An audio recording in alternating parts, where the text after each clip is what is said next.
Okay, today I'm going to show you how to basically disassemble the Frunk on a P85D. This one has an August 2015 build date, but I assume this will be relevant to any P85D or probably even P90D, but not too sure about that part. Anyways, there's just a few main components you need to take apart.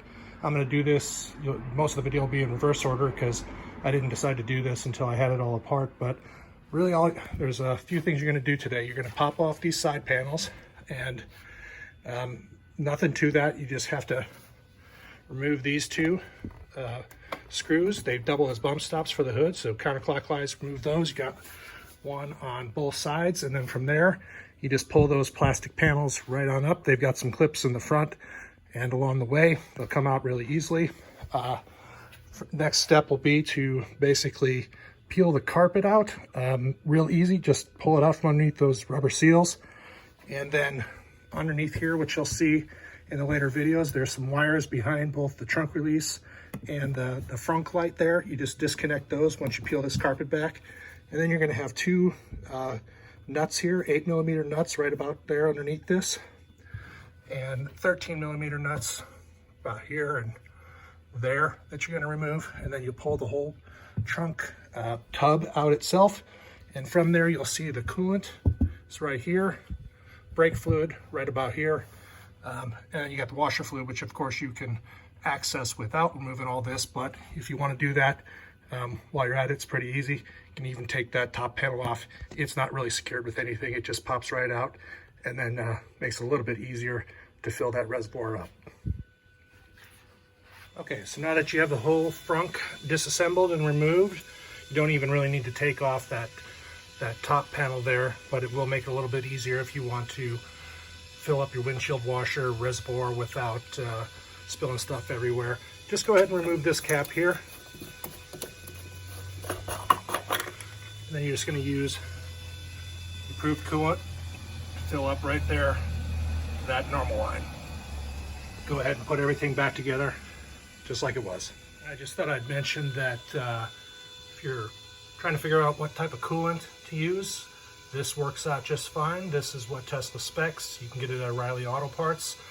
Even though it says Tesla on the bottle, the guy at O'Reilly might argue with you and tell you that Teslas don't require coolant, but you know better than that.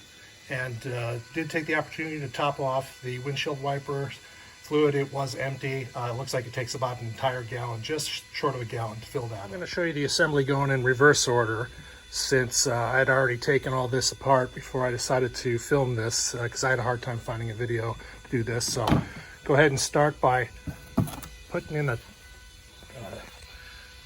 panel here closest to the windshield. That just lays in there. There's no clips or anything to hold it in. Next step, after you get that front panel in there, you're gonna put this tub, set this back in there. It's held by two bolts up top here, 13mm, and then two 8mm nuts with two washers. Really important not to forget, after you put this, or while you're putting this tub back in, is to feed these wires back through the tub from underneath, and then pop in that little grommet to make sure that no water can get in. Just FYI, in case you're wondering, that's the tow hook. That's where they store it, in case you ever need to pop off the front panel and screw that in for a tow truck. All right, so mention the wires feeding through for that. The top one here is for the trunk light. The bottom one is for the emergency trunk release. Make sure that kind of pops back into place there. When you're taking these out, the bottom one came out really easy. The top one, I didn't know if there was a tab or not, but I just pulled on it a little bit and it popped right out. So once you get that carpet in, you're just going to go ahead and work your way around the edges and kind of put this carpet back underneath the rubber.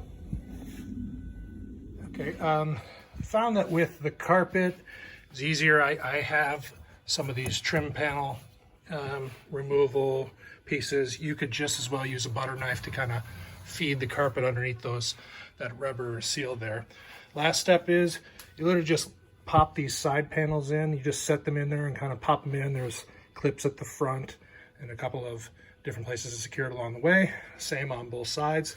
Final piece is you've got these screws here, which double as kind of a hood stopping point, bump stop, keep the hood from rattling. So just tighten those back down and you're all set.